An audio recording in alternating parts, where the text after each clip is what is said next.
Capítulo 13. Hace un mes que no he tocado estas notas, escritas bajo la influencia de una intensa y confusa impresión. La catástrofe que entonces presentía como algo inevitable ha llegado ya de una manera 100 veces más violenta y terrible de lo que esperaba. Ha sido algo extraño, grotesco y trágico, al menos para mí. Me han pasado varias cosas que parecen milagrosas.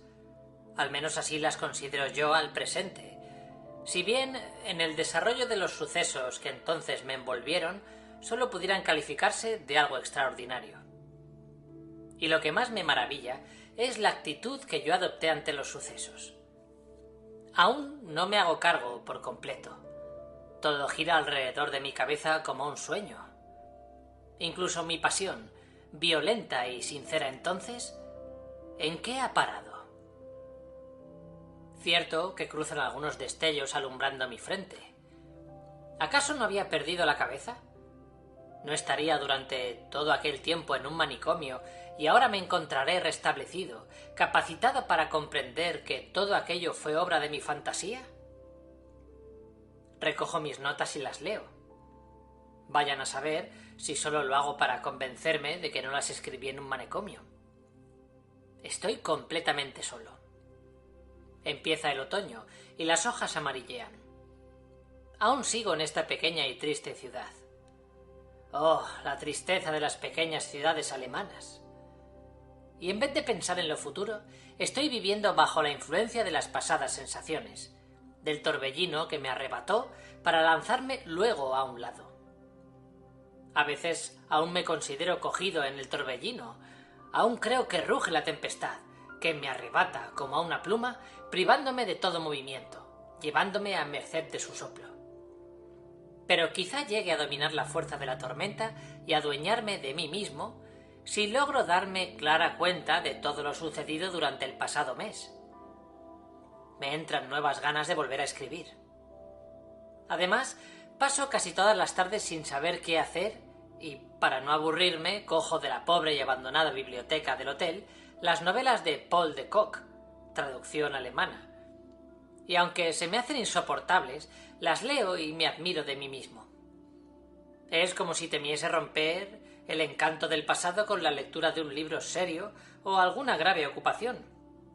Es como si mi grotesco sueño y el efecto que me ha producido me fuese tan precioso que temo se desvanezca como el humo si alguna fuerte impresión lo toca. ¿Pero de veras es tan precioso para mí? Sí, lo es. ¿Acaso lo seguiré recordando dentro de 40 años? Vuelvo, pues, a escribir. Puedo dar un relato más o menos extenso de lo ocurrido. Reflejar fielmente las impresiones ya es otra cosa. Acabemos primero con la abuela. Al siguiente día lo perdió todo. Es lo que tenía que suceder. Cuando uno emprende ese camino, es como un trineo lanzado por una montaña nevada que se precipita aceleradamente. Jugó todo el día, hasta las 8 de la tarde. Sé lo que sucedió porque me lo contaron, que yo no lo vi. Potapich estuvo todo el día en el casino, asistiéndola. Varios polacos se sucedieron como asesores de la abuela, la cual empezó rechazando al que agarró de los cabellos la víspera para aceptar los consejos de otro que tampoco mejoró su suerte.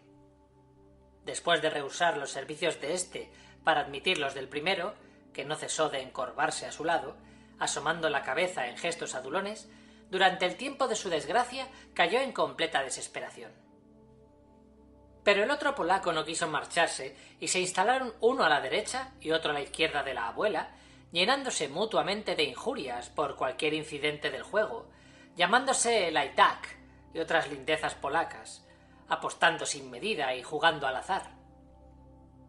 En el calor de la contienda, los dos apostaban sin miramiento, uno a los rojos y otro a los negros. Esto acabó por ponerlos como furias, agotando la paciencia de la abuela, que con ojos preñados de lágrimas apeló al croupier para que la protegiera alejando a aquellos demonios. Inmediatamente se les hizo salir del salón a pesar de sus gritos y sus protestas, en las que se unieron los dos, tratando de probar que aquella vieja les debía algo, les había engañado, los había tratado de una manera humillante e indigna. El infeliz Potapich me lo contó todo la misma noche, casi llorando, quejándose de la frescura con que llenaban sus bolsillos de dinero robado, que él mismo les vio guardarse muchas veces. A lo mejor pedían 5 Federicos por sus servicios y apuntaban donde ya la abuela tenía hecho el juego, y si ganaba decían que era suya la apuesta y que ella había perdido. Cuando los echaron, Potapich se apresuró a denunciar que llevaban los bolsillos repletos de oro. La abuela rogó al croupier que hiciese el favor de mirar, y a pesar del alboroto que armaron los polacos, como 2 gallos atados por las patas, la policía vació sus bolsillos en provecho de la dama rusa. Esta gozó de sincero prestigio ante los croupiers y todos los subalternos del casino durante todo el día, hasta que no le quedó nada que perder. Su fama esparcióse rápidamente por toda la ciudad. Todos los huéspedes del balneario, sin distinción de nacionalidad ni de condición social, fueron a ver a une vieille comtesse russe tombée en enfance, que había perdido ya varios millones. Poco salió ganando la abuela con la expulsión de aquellos 2 polacos, puesto que inmediatamente fueron sustituidos por otro que hablaba el ruso a la perfección y vestía como un caballero, aunque parecía un lacayo, con sus grandes bigotes y la importancia que se daba. También él se postraba a los pies de la señora y se los besaba, pero su porte altivo desmentía sus palabras, y era un déspota en el juego. Pronto pareció el amo de la abuela más que su criado. A cada jugada se volvía a ella y le juraba con horribles juramentos que también él era un pan de buena posición, y no había de tocar ni un céntimo de su dinero. Tanto repitió el juramento que la abuela se amedrentó. Pero como este pan empezó con alguna suerte, ella no se decidía a rechazarlo sin más motivo. Al cabo de una hora, los 2 polacos que habían sido despedidos volvieron a agarrarse al sillón de la inválida, ofreciéndose para cualquier encargo, y juraba Potapich haber visto cómo el pan de buena posición les hacía guiños y les ponía algo en la mano. Uno de los polacos fue de alguna utilidad, ya que no habiendo comido la abuela ni queriendo dejar el puesto, corrió a la cocina del casino y le trajo una taza de caldo, y luego el té. Bien es verdad que los 2 corrieron a competencia, y al terminar el día, cuando ya nadie dudaba de que iba a jugarse el último billete de banco, ya no eran 3, sino 6 los polacos que se movían tras el sillón, salidos Dios sabe de dónde. Al jugar la abuela su última moneda de oro, ya no la obedecían, ni siquiera la miraban. Corriéronse por la mesa hasta frente a su sillón. Cogieron su dinero y jugaron por cuenta propia, hablando con el pan de buena posición como si fuera su igual, mientras éste, por su parte, parecía haber olvidado la presencia de la abuela. Cuando volvía ésta al hotel, después de las 8, aún se arrastraron a su lado 3 o 4 polacos, gritando a voz en cuello que se les había estafado y se les debía dar algo. Así siguieron aullando como perros hasta el hotel, de donde los tuvieron que echar a garrotazos. Según la cuenta de Potapich, había perdido aquel día 19.000 rublos, aparte de lo que perdió el día antes. Había cambiado todo lo que llevaba consigo: billetes, cheques, todo papel de algún valor. Me maravillaba la paciencia con que había resistido 7 u 8 horas de quietud, sin dejar apenas la mesa de juego. Pero me dijo Potapich que 3 o 4 veces había ganado sumas considerables, y animada con la esperanza de una racha, no se resignaba a dejar el juego. Además, los jugadores saben que un hombre puede permanecer durante 24 horas jugando a las cartas sin volver la vista a un lado ni a otro. Entretanto, en el hotel estaban ocurriendo acontecimientos decisivos. Antes de las 12, cuando la abuela estaba en casa, el general y de Grieux decidían dar el último paso. Sabedores de que la abuela ya no quería marcharse, para volver al casino, se reunieron en cónclave, todos menos Paulina, y resolvieron hablarle francamente. El general, temblando por lo que pudiera sucederle, se excedió a sí mismo. Tras media hora de súplicas y advertencias y de poner en claro la situación, confesándolo todo, sus deudas y hasta su pasión por Blanca, como si hubiese perdido la cabeza, adoptó un tono de amenaza, gritando y dando patadas ante la abuela, acusándole de haber injuriado su nombre y ser el escándalo de toda la ciudad, y por último, Por último, «¡Es usted la vergüenza de Rusia!», le gritó, y advirtió que la policía tendría que ver en aquel asunto. La abuela se lo quitó de encima con un bastón. El general y de Grieux se reunieron aquella mañana varias veces, tratando de poner en juego a la policía, so pretexto de que una anciana infeliz, aunque digna del mayor respeto, en su estado de imbecilidad senil, estaba jugando toda su fortuna. A ver si así conseguían ponerla bajo una inspección que la frenase. De Grieux se encogía de hombros y se reía en las mismas narices del general, mientras éste paseaba su habitación hablando por los codos. Por fin, el francés se marchó, haciendo un gesto desesperado, y por la tarde supimos que había abandonado el hotel después de animada y secreta conversación con Blanca. En cuanto a ésta, había tomado sus medidas aquella mañana, despidiendo al general y no dejándosele ver. Cuando el general fue al casino en su busca, la encontró del brazo del príncipe, sin que uno ni otra se dignaran reconocerle, de modo que el príncipe ni siquiera se le inclinó.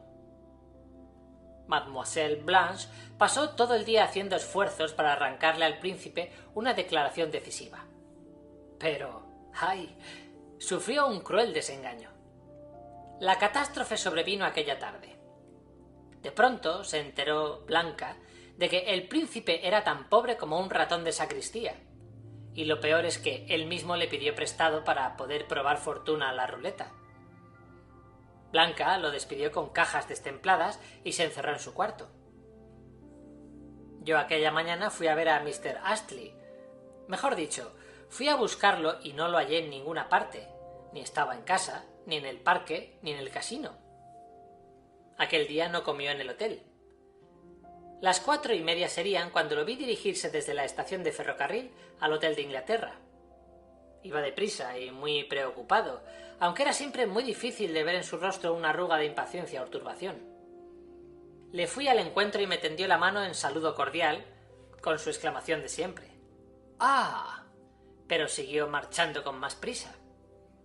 Le seguí, pero me contestó de un talante tan extraño que no osé preguntarle casi nada. Además, sin saber por qué, sentí vergüenza de hablar de Paulina, a quien no me preguntaba por ella. Le hablé de la abuela. Me escuchó muy atento y serio, y se encogió de hombros. «Se lo jugará todo», dije. «Ah, sí», me contestó. «Cuando yo me marché seguía jugando, y luego me han dicho que lo ha perdido todo. Si tuviera tiempo daría una vuelta por el casino, porque es curioso». «¿Dónde ha estado usted?», le pedí, admirado de no haberlo preguntado antes. «En Frankfurt». «¿Por negocios?». «Sí, por negocios». ¿Acaso me quedaba algo que preguntar? Sin embargo, continué a su lado. Pero de pronto se volvió ante el Hotel de Quatre Saisons, me saludó y desapareció. Camino de casa vine a comprender que aunque hubiéramos hablado 2 horas seguidas, nada le hubiese arrancado, porque nada tengo que preguntarle. Esa es la cosa. Nada puedo preguntarle. Paulina pasó el día paseando por el parque con el ama y los niños. Evitaba al general hacía tiempo y apenas hablaba con él, al menos de nada serio. Esto lo tenía yo bien observado. Pero ante la gravedad que presentaba aquel día la situación del general, pensé que no podrían prescindir uno de otra. Esto es, que se imponía entre los dos una conferencia sobre asuntos de familia. Y he aquí que, al regresar al hotel después del encuentro con Mr. Astley, vi a Paulina con los chicos, expresando en su semblante una calma absoluta, como si en ella no se hubiera dejado sentir la tormenta que azotó a la familia. Respondió a mi saludo con una ligera inclinación de cabeza y yo entré en mi cuarto de un humor de perros. Cierto que evité su encuentro y dejé de hablarle desde aquel incidente con los Burmerhelms, en lo que había por mí algo de pose y de afectación que aumentaban mi cólera a medida que transcurría el tiempo. Aunque no me amase ni pizca, pensaba yo, no debía jugar de esa manera con mis sentimientos ni acoger con tanto orgullo mi declaración. Sabía que la amaba de veras. Me admitía en su compañía y permitía que le hablase como yo lo hacía. No importa que aquello empezase de un modo extraño. Hace algún tiempo, unos 2 meses, Advertí que quería hacer de mí su amigo, su confidant, y al efecto me ponía a prueba. Pero no sé cómo, en vez de eso, quedaron estas relaciones peregrinas que hay entre los dos, y así empecé a hablarle como le hablo. Pero si mi amor le desagrada, ¿por qué no me prohíbe que se lo exprese? Lejos de eso, aún me tira de la lengua y... eso lo hace para burlarse de mí. Lo tengo bien observado, y pondría la mano en el fuego sin miedo a quemarme.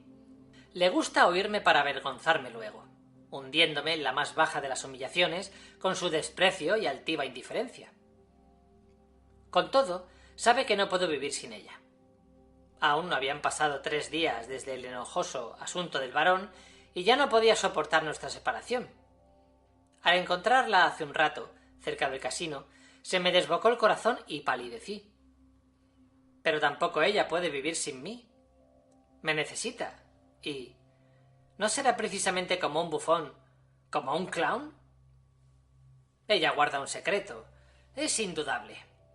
Su conversación con la abuela me impresionó dolorosamente, pero 1000 veces le he suplicado que fuese franca conmigo, y aunque sabía que estaba dispuesto a dar la vida por ella, siempre me apartó con desprecio o correspondió a mi generoso sacrificio, exigiéndome ridículas hazañas, como aquella del varón.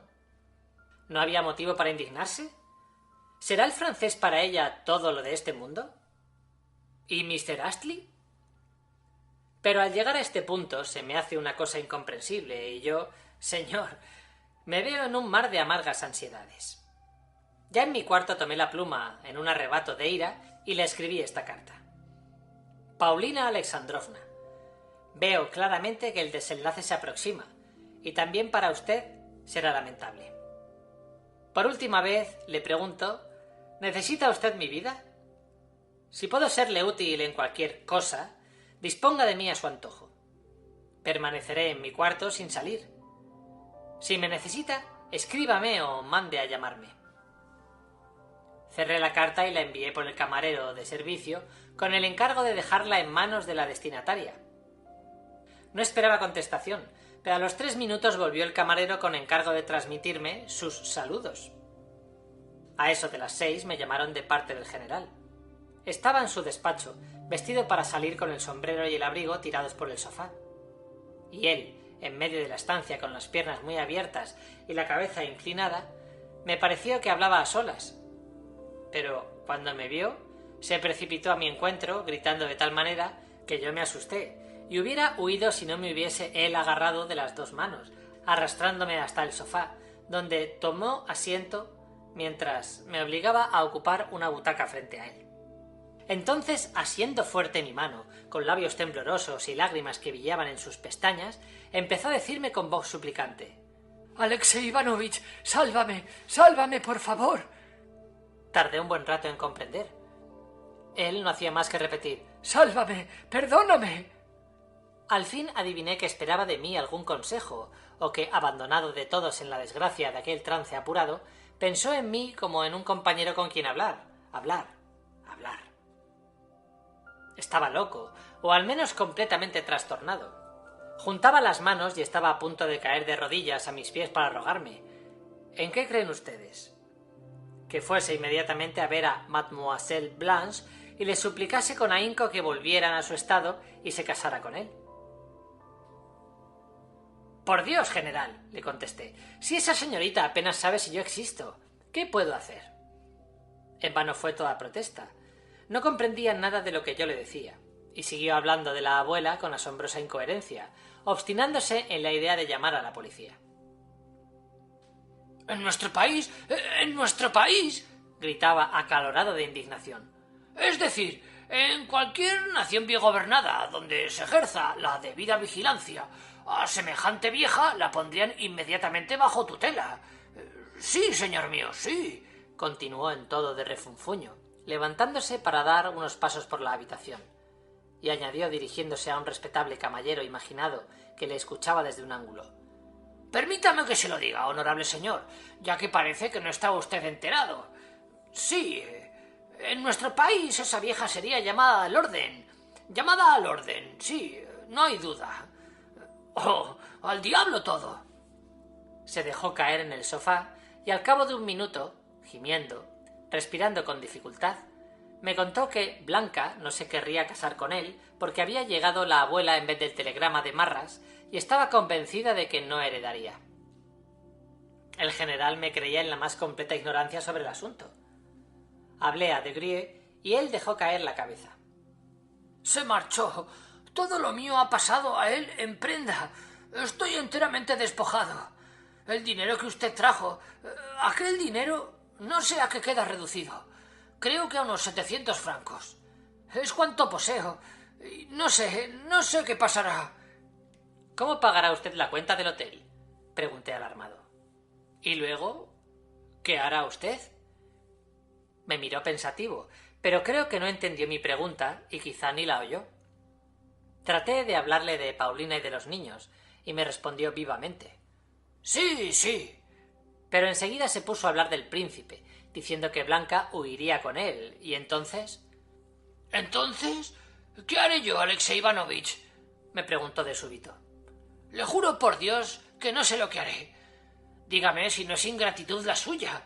No es ingratitud». Y prorrumpió en llanto. Nada podía hacerse con semejante hombre, mas también era peligroso dejarlo solo. Podía ocurrirle algo. Me las arreglé como pude para alejarme de él, enterando antes a la criada de lo que pasaba, para que entrase a verlo con frecuencia. Además, advertí también al camarero del hotel, un joven muy amable que me prometió estar alerta. Apenas había dejado al general, vino Potapich a llamarme de parte de la abuela. Eran las 8 y acababa de llegar del casino, completamente desplumada. Acudí enseguida. La anciana estaba sentada en una butaca fatigadísima y visiblemente enferma. Marfa le servía una taza de té, haciéndoselo tragar a la fuerza. El tono y el aire de la pobre abuela habían cambiado por completo. «Hola, Alexei Ivanovich, mi buen amigo», dijo moviendo la cabeza con majestuosa dignidad. «Perdona si te molesto otra vez. Debes perdonar a una anciana. Todo se ha quedado allí, amigo. Cerca de 100.000 rublos. Tenías razón en no querer acompañarme ayer. No tengo ni un céntimo. Y como no quiero esperarme más y parto a las 9:30, he mandado a buscar a tu amigo el inglés. ¿Cómo se llama? Astley, para que me preste 3.000 francos por una semana.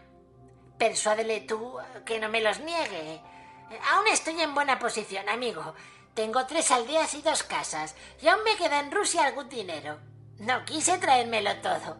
Te lo digo para que no ponga obstáculos. ¡Ah! ¡Ya está aquí! ¿Cómo se conocen los caballeros? Mr. Astley se había apresurado a correr en ayuda de la anciana, y sin la menor vacilación ni hablar apenas, contó 3.000 francos y los cambió por un pagaré que la abuela firmó. Arreglado este negocio, salió después de despedirse. Puedes marcharte también, Alexei Ivanovich. Solo me queda 1 hora y quiero acostarme porque tengo crujidos los huesos. No guardes rencor a una vieja loca como yo. Ya no podré acusar a los jóvenes de ligereza y hasta comprendo que ahora cometería un pecado si acusara a ese desgraciado general. Pero lo que es el dinero no le daré, porque en mi opinión es un solemne mentecato, aunque no ande yo de juicio mejor que él. Realmente, Dios castiga el orgullo hasta en los ancianos. Adiós. Marfa, levántame. Yo deseaba presenciar la marcha de la abuela. Es más, me embargaba cierta expectación. Esperaba que dentro de poco pasaría algo. No pudiendo sosegarme en mi cuarto, salí al pasillo y hasta fui a dar una vuelta por la avenida. Mi carta a ella era clara y decisiva, pero la catástrofe actual llenaba la medida. En el hotel me dijeron que Degrieux se había marchado. Si ella no me quería como amigo, ¿acaso no me rechazase como criado? Me necesitaba. Le era útil. Aunque solo pudiera hacerle recados, me daría por contento. Cuando estaba el tren a punto de arrancar, me presenté en la estación y vi a la abuela instalada con todo su servicio en un departamento reservado. Gracias, mi buen amigo, por tu atención desinteresada, me dijo en despedida. Y dile a Praskovia que, como quedamos ayer, la esperaré. Volví al hotel. Al pasar ante la habitación del general, encontré a la criada y pregunté por él. Oh, está muy bien, señor, me contestó tristemente. Quise entrar, pero me detuve en la puerta, estupefacto. Mademoiselle Blanche y el general reían a carcajadas. Madame de Comminges estaba allí cerca, sentada en el sofá. Era indudable que el general estaba loco de alegría y atacado de una hilaridad nerviosa que le arrugó. Oh, está muy bien, señor, me contestó tristemente. Quise entrar, pero me detuve en la puerta, estupefacto. Mademoiselle Blanche y el general reían a carcajadas. Madame de Comminges estaba allí cerca, sentada en el sofá. Era indudable que el general estaba loco de alegría y atacado de una hilaridad nerviosa que le arrugaba la cara y le ocultaba los ojos. Y al poco rato supe por la propia Blanca que, habiendo sabido, después de despedir al príncipe, que el general estaba llorando, resolvió ir un momento a su lado para consolarlo. Pero el pobre general ignoraba que estaba decidida su suerte y que Blanca tenía preparadas las maletas para marcharse a París en el primer tren de la mañana. Paréme un instante en el umbral del gabinete y resolví no entrar, retirándome sin que me viesen. Subí a mi cuarto y al abrir la puerta vislumbré en la penumbra la confusa figura de una mujer sentada en una silla en el hueco de la ventana. No se levantó cuando entré. Avancé rápido, me fijé y cesó de latirme el corazón. Era Paulina. Fin del capítulo 13. Capítulo 14. Lancé un grito. ¿Qué hay? ¿Qué hay? Me preguntó de un modo extraño. Estaba blanca, triste. ¿Usted me lo pregunta? ¿Usted? ¿Y está en mi cuarto? Sí, he venido por completo. Es mi manera. Pronto lo verá. Encienda la luz. Encendí una vela. Ella se levantó, se acercó a la mesa y puso ante mí una carta abierta. «Léala», me ordenó. Es letra de Grieux», grité, cogiendo el papel. Me temblaban las manos. Las letras danzaban ante mis ojos. He olvidado los términos precisos de la carta, pero he aquí lo esencial. «Señorita», escribía de Grieux, «una desgraciada circunstancia me obliga a partir en el acto. No dejará usted de haber notado que evité toda explicación con usted durante el tiempo en que la situación podía despejarse.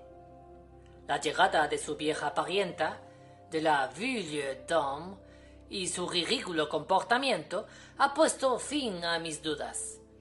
Mis propios asuntos, comprometidos, me impiden continuar acariciando las dulces esperanzas que me halagaron por algún tiempo.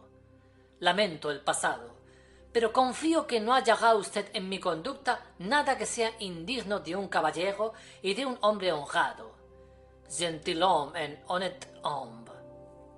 Poco menos que arruinado por los préstamos hechos a su padrastro, me veo obligado a aprovechar lo poco que me queda. Ya he escrito a mis amigos de Petersburgo dándoles instrucciones para la venta de los bienes que me hipotecó. Pero sabiendo que su ligereza le llevó a disponer de la fortuna de usted, he resuelto perdonarle 50.000 francos y le devuelvo parte de los títulos que me entregó, equivalente a esa suma.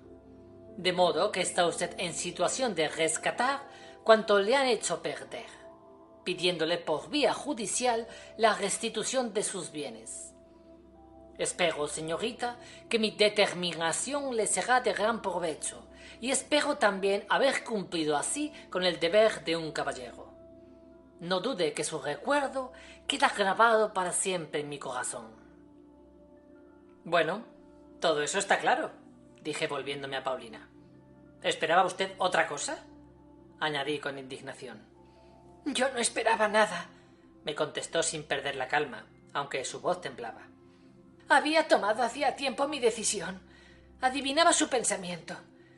Se figuraba que yo intentaría, que insistiría. Se detuvo sin acabar la frase, y mordiéndose los labios guardó silencio. Yo acentué adrede mi desprecio por él, esperando a ver qué haría. Si hubiera llegado el telegrama anunciando la herencia, le hubiese arrojado a la cara el dinero prestado al idiota de mi padrastro y lo hubiese mandado a paseo.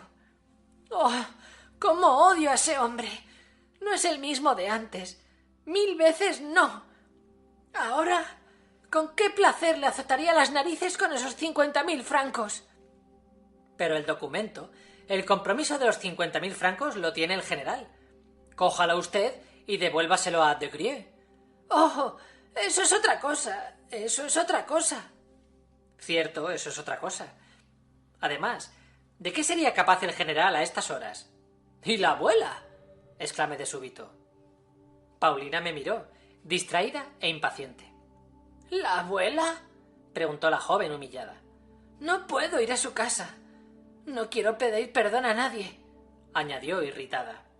¿Qué hay que hacer, pues?, grité. ¡Vive Dios! ¿Cómo? ¿Cómo pudo usted amar a De Grieux? ¡Ah, canalla! ¡Canalla! Si usted quiere, lo mataré en duelo. ¿Dónde está ahora? En Frankfurt. Estará allí 3 días. Diga usted una palabra y salgo mañana en el primer tren, dije con estúpido entusiasmo. Ella rió. ¿Y si le dijese, vengan primero los 50.000 francos y luego, ¿por qué había usted de batirse con él? ¡Qué tontería! ¿Dónde? ¿Dónde se podrían encontrar esos 50.000 francos? Grité yo, rechinando los dientes, como si se pudieran recoger del suelo. ¿Y si Mr. Astley...? Insinué, volviéndome a ella, impulsado por una idea extraña. Sus ojos relampaguearon. ¿Cómo? ¿Pero tú mismo me propones que te deje por ese inglés?, dijo mirándome a la cara y sonriendo amargamente. Por primera vez me trataba de tú. Creí que sufría un momento de trastorno. De pronto se dejó caer en el sofá como aniquilada. Me quedé como herido por un rayo. No daba crédito a mis ojos ni a mis oídos. ¿Cómo? Entonces me amaba. Acudía a mí en vez de a Mr. Astley. Ella, una señorita, me visitaba en mi cuarto de hotel, comprometiéndose ante todo el mundo. Lo estaba viendo y no lo comprendía. Una idea extraña cruzó por mi cabeza. Paulina, concédeme 1 hora. Quédate aquí. Solo 1 hora y volveré. Es necesario. Ya verás. Espérame. Salí corriendo sin hacer caso de su mirada de espantosa interrogación. Me gritó no sé qué, pero no me volví. A veces se le mete a uno en la cabeza la idea más descabellada, la más absurda, y obra tan poderosamente que acaba uno por aceptarla como la cosa más real.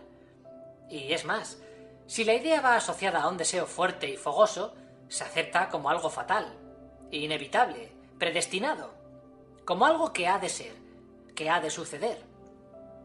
¿Acaso todo esto se funde en algo, en un esfuerzo extraordinario de voluntad, en una embriaguez de la fantasía, en una combinación de sentimientos o en alguna otra cosa, no sé en qué? Pero aquella noche, que por cierto nunca olvidaré, me sucedió algo prodigioso, justificado por las reglas de la aritmética, desde luego, pero no por eso menos maravilloso para mí. ¿Por qué? ¿Por qué había de arraigarse en mí aquel convencimiento que hacía tiempo me estaba hurgando?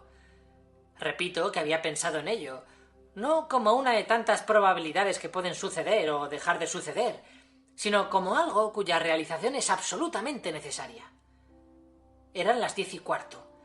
Llegué al casino con la más firme esperanza y la más honda excitación que había experimentado en mi vida. En la sala del juego aún quedaban jugadores, aunque menos de la mitad que durante el día. Entre 10 y 11 suelen hallarse los verdaderos jugadores para quienes no existe en un balneario más que la ruleta, por la que han ido, fuera de la cual nada les interesa, y cuyo veraneo consiste en jugar de la mañana a la noche, y aún seguirían jugando hasta el amanecer si fuera posible, porque siempre se alejan malhumorados cuando a las 12 les cierran a la espalda la sala de juego, y cuando el croupier en jefe anuncia poco antes de medianoche «Les 3 dernières coupes, monsieur». Siempre están dispuestos a poner en aquellas 3 jugadas cuanto les queda en los bolsillos, y en efecto es cuando más suelen perder. Me dirigí a la misma mesa en que había sentado aquel día a la abuela, y como no había mucho público, hallé puesto enseguida, justamente donde estaba bordada en el tapete la palabra Paz. Paz quiere decir la serie de números comprendida entre el 18 inclusive y 36. A la primera serie de números, desde 1 a 18, se le llama manque. Pero a mí me da igual, porque ni calculé ni me enteré del número que había ganado últimamente. No me tomé la molestia de preguntarlo, como hubiera hecho todo jugador prudente. Saqué mis 20 Federicos y los puse a la palabra Paz que tenía delante. 22, gritó el croupier. Había ganado, y volví a jugar postura y ganancia. 31, gritó el croupier. Vuelta a ganar. Ya tenía 80 Federicos. Puse toda esta suma en la docena de en medio. La ganancia es triple, pero hay 2 probabilidades de pérdida contra una. Corrió la bola y paró en el 24. Me dieron 3 manojos de 50 Federicos en papel y 10 monedas de oro. Tenía ya 200 Federicos de oro. Me parecía estar delirando. Empujé todo aquel montón hasta el rojo y de pronto volví en mí. Por única vez en toda la noche fui presa de tal horror en aquel momento que temblaba de pies y brazos como un azogado. Enseguida comprendí lo horrendo de mi suerte si perdía. Mi vida entera estaba en aquella apuesta. «Rouge», gritó el croupier. Respiré. Sentía en todo mi cuerpo aguijones feroces. Me pagaron en papel. Ascendía todo a 4.000 florines y 80 Federicos. Apenas pude contarlos. Luego recuerdo que jugué 2.000 florines a la docena de en medio y los perdí. Puse el oro, los 80 Federicos y lo perdí.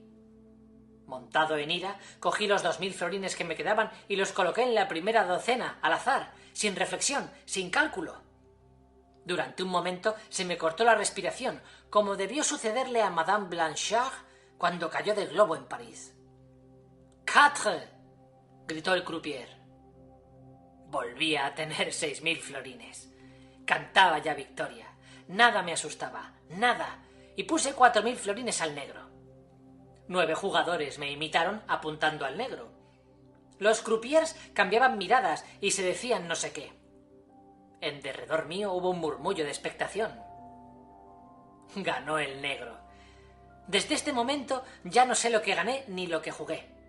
Recuerdo solamente, como en sueños, que recogí, según creo, hasta 16.000 florines, para perder luego en 3 jugadas desgraciadas 12.000. Entonces puse los 4.000 restantes al Paz. Pero apenas me di cuenta de lo que hacía, porque lo hice maquinalmente, sin que me diera la más mínima emoción. Y gané. Entonces volví a ganar 4 veces seguidas. Solo recuerdo que recogía el dinero a miles.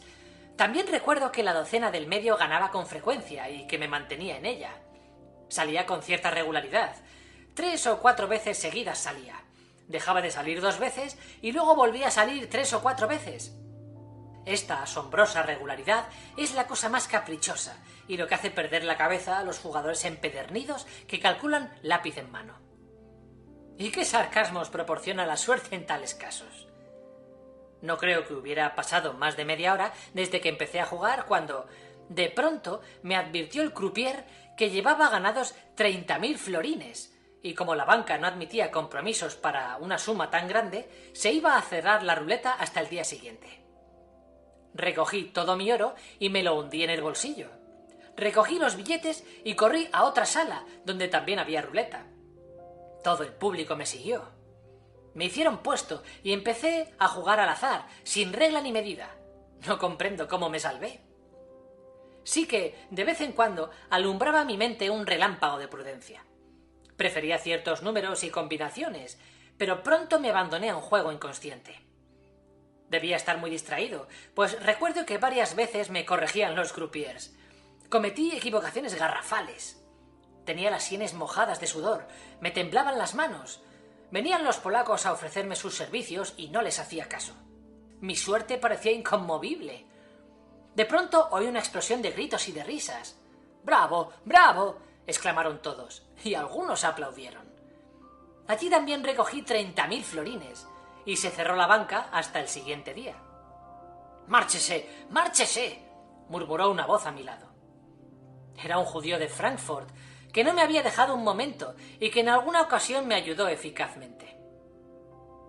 «Por amor de Dios, váyase», me advirtió otra voz al lado opuesto. Volví la mirada y vi una mujer como de 30 años, modesta y seriamente vestida, de cansado, pálido y enfermizo semblante, que aún conservaba trazos de su antigua belleza. Estaba yo en aquel momento llenando mis bolsillos de dinero que recogía de cualquier manera y amontonando el oro y tomando el último rollo de billetes, logré, sin llamar la atención, colocarlo en manos de la dama, a lo que movióme un impulso violento. Recuerdo que sus blancos y finos dedos oprimieron los míos en un transporte de agradecimiento. Todo fue en un abrir y cerrar de ojos. Cuando lo hube recogido todo, corrí al 30 y 40. Allí acude un público aristocrático. Es muy distinto de la ruleta a un juego de cartas. La banca responde al acto por 100.000 táleros y se puede jugar de una vez hasta 4.000 florines. No tenía la menor idea de aquel juego, como no fuese que también podía apostarse a rojo y a negro, a los que me dediqué. Todo el público del casino me rodeaba. No sé si tuve un solo pensamiento para Paulina en todo ese tiempo. Solo experimentaba el gozo avasallador de recoger y guardar el dinero que se iba amontonando ante mí. Diríase que me perseguía la suerte. Esta vez, como si Dios me hubiera tenido de la mano, ocurrió una cosa chocante, aunque sea frecuente en el juego. Sucede, por ejemplo, que la suerte toca al rojo 10 y hasta 15 veces consecutivas.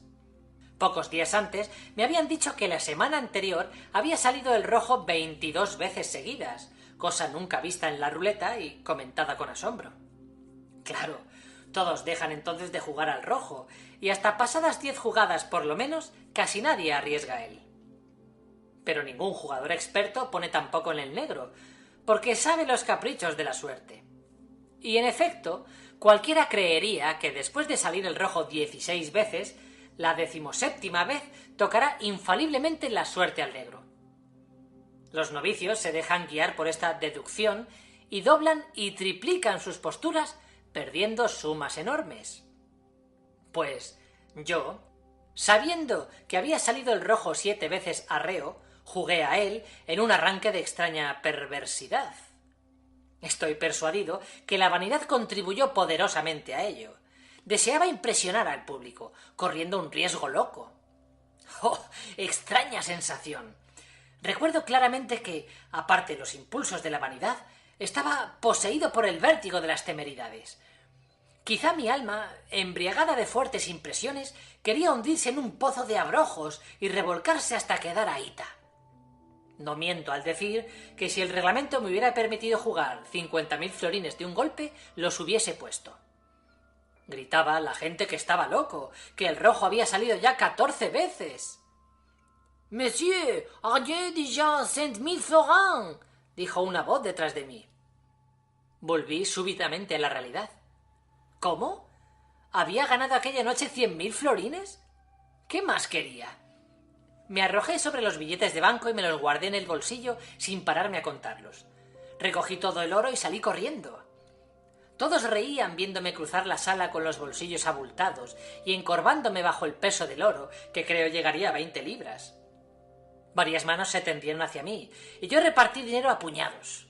2 judíos me detuvieron a la salida para advertirme. «Es usted valiente, es usted muy valiente, pero márchese mañana, cuanto antes, o lo perderá todo, lo perderá todo». No les atendí. Tan oscuro estaba el paseo que no veía un palmo de mis ojos, y el hotel distaba media milla del casino. Nunca había tenido miedo a los bandidos y a ladrones, ni pensaba en ellos entonces. No recuerdo en qué pensaba. Mi cabeza estaba hueca.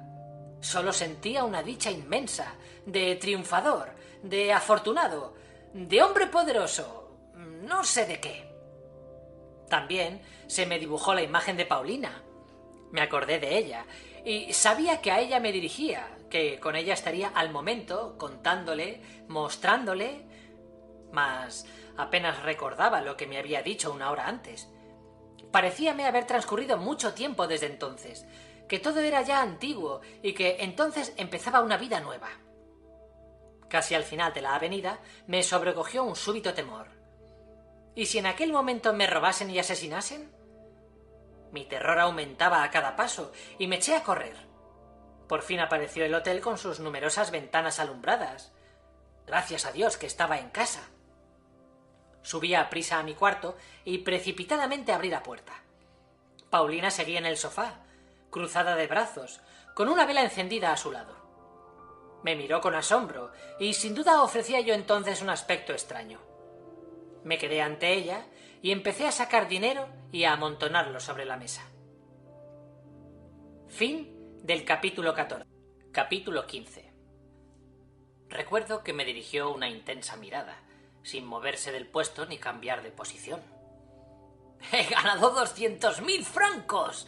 Grité tirando sobre la mesa el último billete. El montón de papel y de oro la cubría toda, y yo no podía apartar mis ojos de él. Llegaba incluso a olvidarme de Paulina.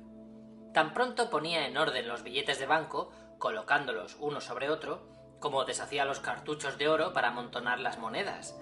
Tan pronto me daba a pasear por el cuarto, como contaba otra vez el dinero. De pronto, como alarmado, corrí a cerrar la puerta, dando 2 vueltas a la llave. Entonces me quedé pensativo ante mi maletín. ¿Y si lo guardase aquí hasta mañana?, dije acercándome a Paulina. Permanecía aún sentada, sin moverse, pero me miraba atentamente, y su expresión tenía una singular extrañeza. No creo equivocarme si digo que era una expresión de odio. Paulina, le dije cuando estuve a su lado, aquí tienes 25.000 florines, es decir, 50.000 francos, algo más. Cógelos, tíraselos mañana a la cara. No me contestó. ¿Quieres que mañana nos marchemos los dos muy temprano? ¿Quieres? Se echó a reír con una risa que duró largo rato. Yo la miraba más mortificado que sorprendido, porque aquella risa me sonaba a chifla sarcástica, de que tantas veces me había hecho objeto en mis apasionadas declaraciones. Cesó de reír para ponerse ceñuda y mirarme por debajo de su entrecejo. «No quiero tu dinero», me dijo con desprecio. «¿Cómo, Paulina? ¿Por qué? ¿Qué es eso?» «No quiero dinero por nada». «Te lo ofrezco como amigo, como te ofrecí la vida». Me lanzó una mirada con la que parecía querer atravesarme. «Me das demasiado», dijo riendo. «La querida de Desgrieux no vale 50.000 francos». «¿Cómo puedes hablarme así, Paulina?», le repliqué. ¿Acaso yo soy Desgrieux? «Te odio. Sí, sí. No te quiero más que a Desgrieux», gritó con ojos centelleantes. Y de pronto ocultó el rostro entre sus manos, presa de una crisis nerviosa. Me precipité a consolarla. Parecía haber perdido el juicio. Comprendí que algo le había pasado durante mi ausencia. Estaba como loca. «¿Comprarme? ¿Con qué quieres comprarme? ¿Quieres comprarme por 50.000 francos, como Desgrieux?», exclamaba con sollozos entrecortados. La tomé en mis brazos, besé sus manos y sus pies, a los que me había arrodillado. Se calmó. Me puso sus manos en los hombros y me miró fijamente, como si quisiera leer algo en mi rostro. Me escuchaba, pero al parecer sin oír lo que le decía. Su rostro expresaba duda y angustia. Me tenía inquieto porque temía que se hubiera vuelto loca. Luego me atrajo hacia ella con dulzura y me sonrió confiadamente, pero enseguida me rechazó y volvió a examinarme con torva mirada. De pronto me abrazó, diciendo: «¿Pero me amas? ¿Me amas? ¿Verdad que me amas? ¿Por qué? ¿Por qué querías batirte con el varón por mí?» Y rompió en una carcajada, como si recordase algo muy gracioso. Reía y lloraba a la vez. ¿Qué tenía que hacer yo? La sangre me ardía. Recuerdo que ella me hablaba y yo apenas la entendía. Era un delirio, una algarabía, como si me quisiera decir muchas cosas en el más corto tiempo, una charla interrumpida de vez en cuando por una risotada que me asustaba. «No, no, tú eres bueno, repetía. Eres mi amigo leal. Volvió a poner las manos en mis hombros, volvió a fijar en mí su mirada y repitió: Ámame, ámame, ¿me amarás? Yo no podía apartar mis ojos de los suyos. Nunca la había visto en semejante transporte de amor y de ternura. Cierto que obraba en un estado de inconsciencia, pero no es menos cierto que a mi apasionada mirada respondió con una sonrisa maliciosa y, sin que viniera a cuento, se puso a hablar de Mr. Astley. No paraba de hablar. También habló de él aquella tarde que me quería decir algo importante, pero no sé exactamente lo que decía. Comprendí que se le estaba burlando. No cesaba de repetir que el inglés estaba esperando y de preguntarme si no sabía yo que esperaba debajo de la ventana. Sí, sí, debajo de la ventana. Anda, ábrela y asómate, ya verás cómo está. Me empujaba hacia la ventana, pero en cuanto me movía para obedecer, estallaba en una risotada y me sujetaba del brazo. ¿Nos marchamos? ¿Nos marchamos mañana? Se le ocurrió preguntar de pronto. Bueno, siguió poniéndose pensativa. Bueno, ¿alcanzaremos a la abuela? ¿Qué te parece? Creo que la encontraremos en Berlín. ¿Qué te parece que va a decir cuando nos vea? ¿Y Mr. Astley? Bah, no será él quien se tire del Schlagenberg. ¿Qué opinas tú? Y se echó a reír. Oye, ¿sabes a dónde piensa ir el verano que viene? Al Polo Norte para hacer investigaciones científicas. Y me ha propuesto acompañarle. Dice que los rusos nada podemos hacer sin los europeos, que somos incapaces de nada. Pero es un buen hombre. Figúrate que hasta para el general tiene excusas. Dice que Blanca... que la pasión... ¿Qué sé yo? ¿Qué sé yo? Se interrumpió como si no supiese de qué hablaba. Pobres, me dan una lástima, tanto él como la abuela. Pero escucha, ¿cómo te las arreglarías para matar a De Grieux? ¿Y de veras te figuras que lo matarías? ¡Ay, tontín! ¿Cómo puedes pensar que te dejaría abatir con el francés? Si ni siquiera al varón mataste, añadió lanzando una carcajada. ¡Qué grotesco estuviste con el varón! A los dos os contemplaba yo desde mi asiento. Tú te acercaste a él de tan mala gana cuando te mandé. ¡Cuánto me reí entonces! ¡Cuánto me reí! Y de pronto empezó a besarme, estrechándome en sus brazos, oprimiendo su rostro contra el mío con inmensa ternura. Ya no oí nada más ni pensé en nada. Me dejé arrebatar de aquel dulce vértigo. Las 7 de la mañana serían cuando desperté. El sol alumbraba la habitación.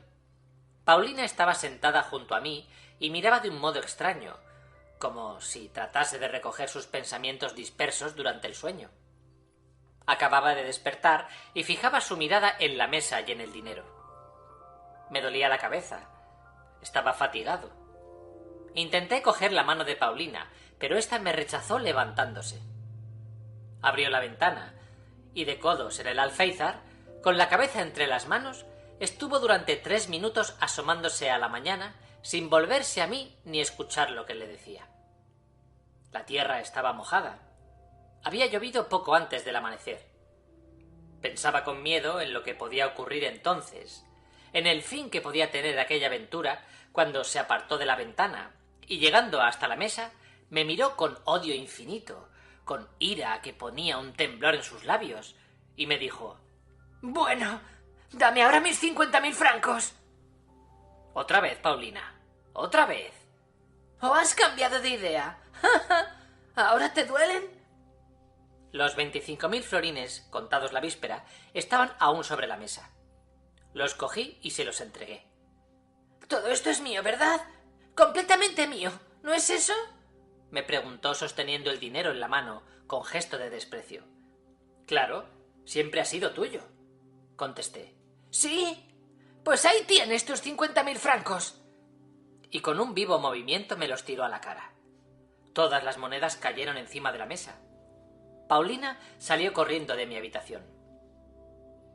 Me consta que en aquel momento no gozaba del completo dominio de sus facultades, aunque no comprendo su acceso de locura. Cierto que aun ahora, después de un mes, sigue enferma. ¿Cuál sería la causa de aquel estado de ánimo y especialmente de aquella genialidad? ¿El orgullo herido? ¿La desesperación por haberse dejado arrastrar hasta mí?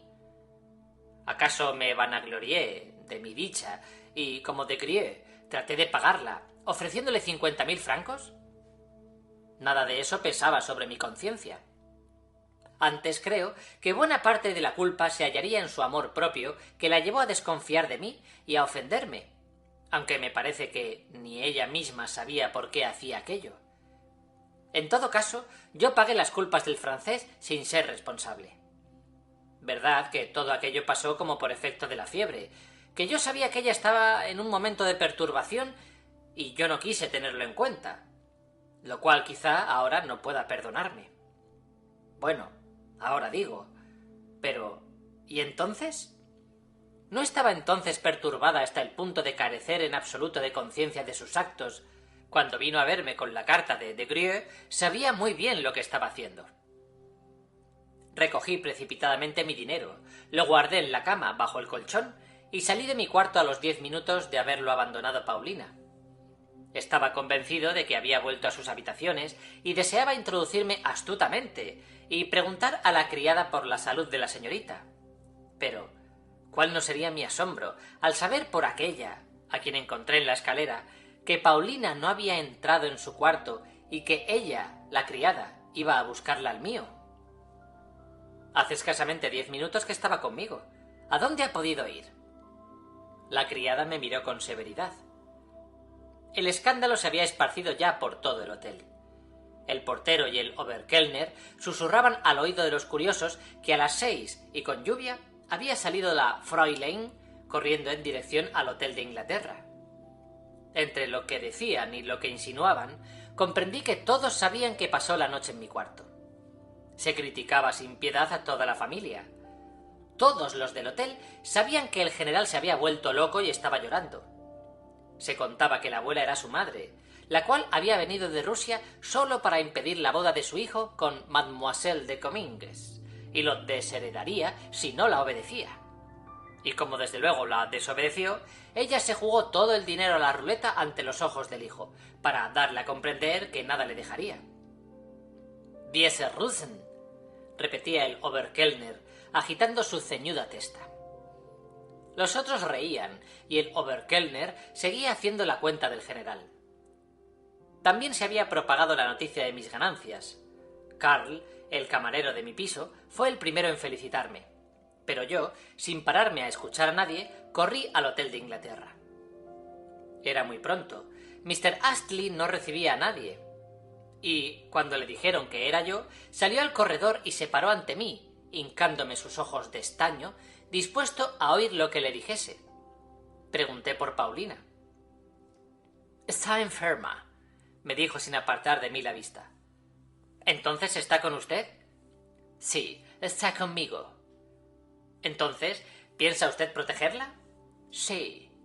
«Mr. Astley, eso será un escándalo. Es imposible.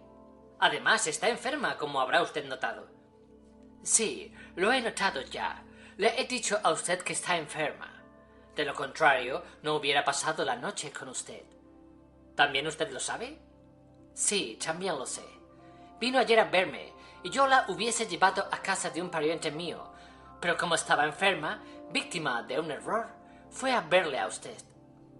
«Vaya un antojo. Pues le felicito, Mr. Astley. Y a propósito, ahora me hace pensar, ¿no ha estado usted toda la noche debajo de mi ventana?» Paulina quería que yo abriese la ventana para ver si usted estaba allí, y rió mucho por ese motivo. «¿De veras? Pues no estuve debajo de la ventana. Esperaba paseándome por el corredor». «Pero hay que cuidarla, Mr. Astley». Sí, ya he mandado a buscar un doctor. Si se muere, usted me responderá de su muerte». Me quedé estupefacto. «Por Dios, Mr. Astley, ¿qué quiere usted? ¿Y es cierto que ganó usted ayer 200.000 taleros?» «Solo 100.000 florines». «Pues mire, lo mejor que podría hacer es marcharse a París hoy mismo». «¿Por qué?» «Todos los rusos que tienen algún dinero van a París», contestó Mr. Astley, como si repitiese una lección aprendida. «¿Qué haría yo en París durante el verano? Además, Bien sabe usted, Mr. Astley, que la amo. ¿De veras? Yo estoy convencido de lo contrario. Si se queda usted aquí, perderá lo que ha ganado y no tendrá con qué hacer el viaje a París. Adiós. Sé de cierto que partirá usted para París hoy mismo. Bueno, hasta la vista. Pero lo que es a París sí que no voy. ¿Usted ha pensado lo que puede pasar aquí? El general... Y para arreglarlo, esta aventura de Paulina, que ya habrá llegado a oídos de toda la ciudad. Sí, todo el mundo debe saberlo. Aunque en general no nos ha de preocupar. Está demasiado aturdido con sus cosas para que piense en esto. Por otra parte, Paulina está en el derecho de vivir donde y con quien quiera. Y en cuanto a su familia, puede decirse, hablando propiamente, que ya no existe. Me separé riendo de aquel inglés tan convencido de mi viaje a París. Pero, ¡caramba!, me dije, vaya una complicación que me traería la muerte de Paulina, con los deseos que él tiene de provocarme a un duelo. Juro que sentía por Paulina verdadera lástima, mas por muy raro que parezca, desde que me senté la víspera a la mesa de juego y empecé a ganar, noté que mi amor a ella decrecía, y por así decirlo, se evaporaba. Ahora puedo afirmar lo que entonces solo de una manera vaga advertí. ¿Sería yo todo un jugador? ¿Es posible que mi amor a Paulina presentase tan extraños caracteres? No, que la amaba de corazón. Dios me es testigo. Y en aquel momento de mi regreso a casa sentía toda mi desgracia y me acusaba de ruindad, pero entonces mismo me ocurrió la cosa más chusca y peregrina. Me dirigí apresuradamente a ver al general cuando se abrió una puerta, no lejos de la de éste, y gritaron mi nombre. Era la señora viuda de Comminges, que me llamaba por encargo de Blanca. Entré a verla. Tenían una habitación de 2 piezas. Apenas entré, oí que Blanca me llamaba desde la alcoba. Se estaba levantando. Ah, c'est lui. Viens donc, vite-elle. ¿Es verdad que tu as gagné un montant d'or et l'argent? J'aimerais mieux l'or. Sí, he ganado, grité riendo. ¿Cuánto? 100.000 florines. Vivi, comme tu es bête. Pero entra, hombre, que no te oigo. Nous ferons vengeance, n'est-ce pas? Me acerqué a ella. De una colcha de satén color rosa emergía su maravilloso busto de piel atezada, de líneas tan perfectas como sólo pueden verse en sueños, sobre cuyas gracias rompía la camisa en espuma de blancos encajes que avivaba el color moreno de sus hombros. Mon fils, as-tu du cœur? Gritó al verme. Se echó a reír a gusto, y hasta creo que con franqueza. Tout autre, le contesté, parafraseando a Corneille. Ya ves tú, vos deux, balbució. Para empezar, búscame las medias y ayúdame a ponerlas. Y luego, si tu n'es pas trop bête, je te prends à Paris. Ahora mismo me marchaba. ¿Ahora mismo? Dentro de media hora. En efecto, todo su equipaje estaba apercibido y acababan de tomar café. Et bien, si quieres... Tu verras Paris, dis donc que c'est ce que tu Otichel. Tu étais bien bête quand tu es Otichel. ¿Dónde están mis medias? Pónmelas. Sacó un pie realmente encantador que nada recordaba esos pies disformes que tan menudos parecen cuando están calzados. Empecé a ponerle riendo una media de seda y Blanca se sentó en la cama charlando sin cesar. Et bien, ¿qué feras-tu si je te prends avec? Necesito 50.000 francos para empezar. Ya me los darás en Frankfurt. Nous allons à Paris. Allí jugaremos los dos. Je te ferai boire de tôle en plein jour. Verás mujeres como no has visto en tu vida. Oye... Un momento, si te doy 50.000 francos, ¿qué me quedará? Et 150.000 francs. ¿Lo has olvidado? Y lo que es más, consiento en vivir contigo 1 mes, 2 meses. ¿Qué es ya? En 2 meses daremos cuenta de esos 150.000 francos. Ya ves si soy buena chica, que te lo digo de antemano. Mais tu verras de toile. ¿Cómo? ¿En 2 meses ¿Todo? ¿De eso te espantas? Ah, es claro. Pero ten entendido que en un mes de esa vida vale por toda la existencia. Un mes est à perdre de jour, mais tu ne peux comprendre pas. Vete, vete, no eres digno de lo que te ofrezco. Ay, ¿qué fais-tu? En aquel preciso momento le estaba poniendo la otra media y no pude resistir la tentación de besarle el pie. Ella levantó la pierna y me dio con la punta del pie en la cabeza. Enseguida me despidió. Et viens, mon tichel. J'attends, si tu veux. En un cuarto de hora estoy arreglada, me gritó. Al entrar en mi cuarto, la cabeza me daba vueltas. ¿Acaso era yo culpable si Paulina me arrojó el día antes a la cara el dinero y mostró preferencias por Mr. Astley? Aún había billetes por el suelo. Los estaba recogiendo cuando se abrió la puerta y entró el mismo Oberkellner, que hasta entonces no se había dignado a pasar por mi cuarto, para aconsejarme que tomase una serie de habitaciones que en el primer piso acababa de dejar no sé qué conde. Me quedé parado reflexionando. Mi cuenta. Dentro de 10 minutos me marcho, le dije. Y pensé para mí, si ha de ser a París, sea. Tal era mi destino. Un cuarto de hora más tarde nos sentábamos en el departamento reservado de un coche, Mademoiselle Blanche, la señora viuda de Comminges, y yo. Mirándome, Blanca se reía hasta desternillarse. La viuda se mostraba alegre. Yo no puedo decir que estuviese contento. Mi vida se había dividido en dos, y desde la víspera estaba decidido a jugármelo todo a una carta. Quizá mi fortuna me había trastornado. Peut-être, je ne demandais pas mieux. Parecía que por una vez, solo por una vez, se cambiaban las decoraciones. Pero al cabo de un mes estaría de regreso, y entonces... Entonces probaría mis fuerzas con Mr. Astley. No, ahora que lo recuerdo, estaba fúnebre en el tren que me llevaba a París, aunque reía tan fuerte como aquella idiota de Blanca. «¿Pero qué te pasa? ¡Qué tonto eres, chico! ¡Qué tonto eres!» gritaba Blanca, dejando de reír para burlárseme. Bueno. Gastaremos tus 200.000 francos, pero en cambio, tu seras heureux comme un petit roi. Yo misma ataré el nudo de la corbata y te presentaré a Hortensia.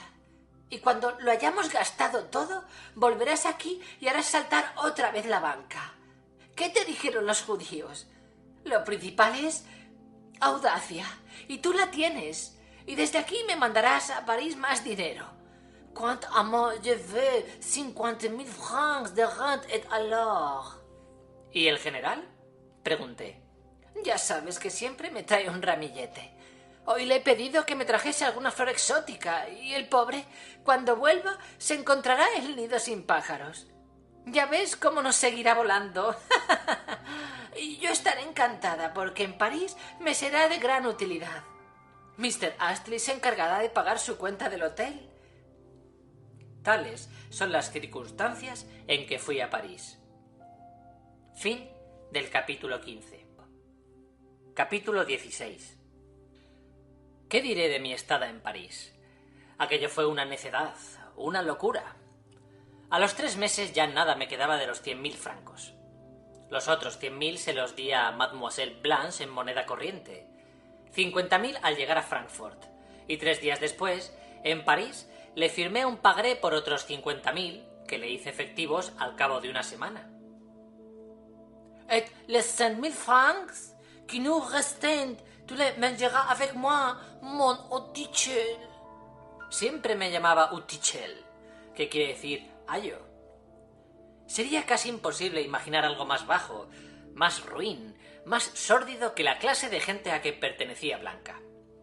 Eso en cuanto al dinero propio, que en cuanto a mis 100.000 francos me anunció sinceramente que los necesitaba para instalarse en París con la decencia y el gusto propio de una dama de alta esfera, de donde estaba resuelta a no bajar en mucho tiempo, o al menos tal era su propósito.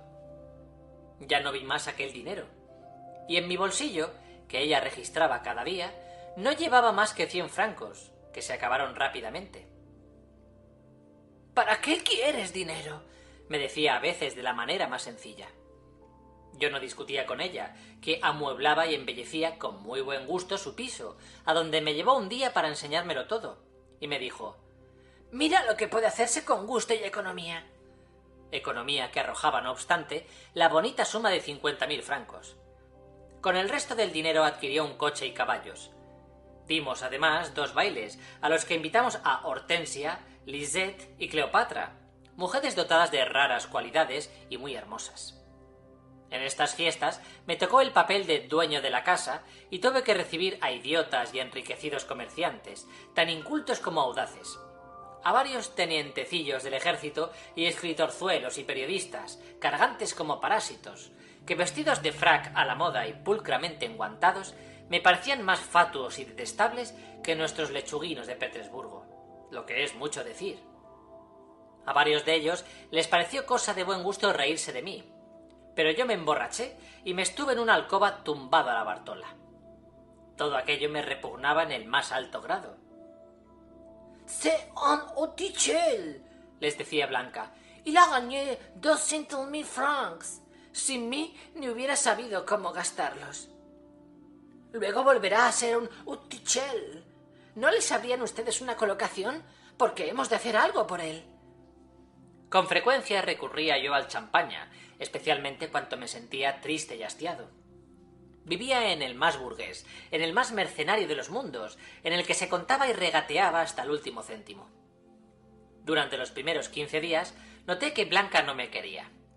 Cierto que cuidaba de vestirme como un dandy y me anudaba siempre la corbata, pero en el fondo de su alma me despreciaba.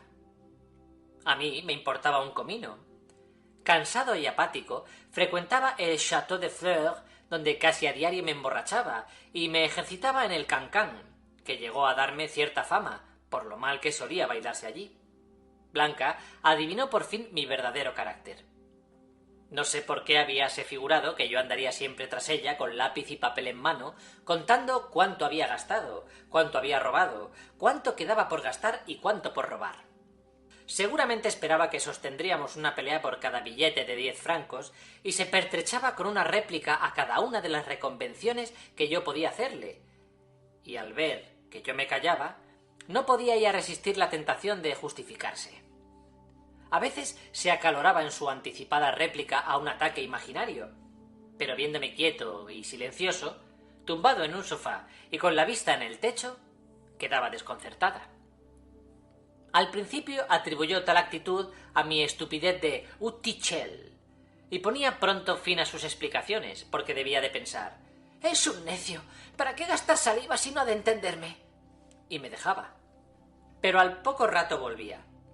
Esto pasaba cuando sus gastos eran sin medida, desproporcionados a nuestros recursos. En su frenesí llegó a venderse el tronco de caballos para comprar otro par que costó 16.000 francos. «¿Con que no estás enfadado, niño?», me dijo acercándoseme. «No, ya me cansas con tus caballos», le contesté quitándomela de encima, lo cual le pareció tan curioso que enseguida se sentó a mi lado. «Ya verás, me he resignado a pagar ese precio porque siempre los podemos vender si hace falta. Y sacaremos 20.000 francos». «No lo dudo, no lo dudo. Son unos caballos magníficos. Y ahora tienes el tren que mereces. Bueno, no me aburras más con eso». «¿De modo que no estás disgustado?». «¿Por qué he de estarlo? Haces divinamente en rodearte de cosas que te son necesarias. Todo eso te será luego de gran utilidad. Ya comprendo que necesitas instalarte con ese lujo. De lo contrario no llegarías a millonaria. Nuestros 100.000 francos son el comienzo, la gota del océano». Blanca lo esperaba de mí todo menos esta salida. Al no oírse ni gritos ni reproches, parecía caer de las nubes. «Pero así eres. Tu as l'esprit pour comprendre. C'est tout, mon garçon. Aunque eres un Otichel, debías haber nacido príncipe. ¿Con que no te enojas aunque el dinero desaparezca tan aprisa?». «Al diablo el dinero. Cuanto más aprisa, mejor». «Mais, dis donc, ¿eres rico? ¿Sabes que desprecias demasiado el dinero? Qu'est-ce que tu feras après, dis donc?» Après, iré a Hamburgo y ganaré otros 100.000 francos. Oui, c'est magnifique. Y yo sé que realmente los ganarás y me los traerás. Dis donc, acabarás por hacerte amar de mí. Adviens, te querré siempre por ser como eres, y ni una sola vez te seré infiel. Yo, que no te he querido antes, parce que je crois que tu n'étais qu'un tichel, quelque chose comme un laquais, ne sais pas. Con todo te he sido fiel, parce que je suis vaincu. Pero, ¿cómo mientes? ¿Cómo me dices de Alberto, aquel oficialillo moreno? ¿Crees que no os vi el otro día? Me tie... No mientas, no mientas. ¿Crees que me voy a enfadar por eso? No vale la pena. Il faut que la jeunesse se passe. No hace falta que lo eches. Si lo tenías antes que a mí y lo quieres. Pero no le des dinero, ¿oyes? Entonces, ¿tampoco te enfadas por esto? Mais, tu es un vrai philosophe. C'est-tu un vrai philosophe? Gritó con entusiasmo. Et bien, je t'aimerai, tu verras. Tu seras contente. Desde entonces me trató con verdadera atención y cariño, y así se pasaron los 10 últimos días. Cierto que no vi las estrellas que me prometió, pero en cierto modo cumplió la palabra. Es más, me presentó a Hortensia, que era una mujer notable por muchos conceptos, y entre nosotros recibía el nombre de Teresa Filósofa. No me extenderé acerca de esto. Sería otra novela de diferente tono que no quiero introducir en mi relato. El caso es que ya deseaba yo que esta aventura terminase cuanto antes, pero como ya dije, los 100.000 francos duraron casi un mes, de lo que quedé muy sorprendido, ya que Blanca solo gastó 80.000 en cosas suyas. Vivimos con menos de 20.000 francos y tuvimos bastante. Blanca, que acabó por serme casi franca, por lo menos no mentía con motivo de cualquier nadería, declaró que las deudas que se había visto obligada a contraer no caerían sobre mí. Nunca te he dado a firmar facturas ni pagarés porque te tenía lástima.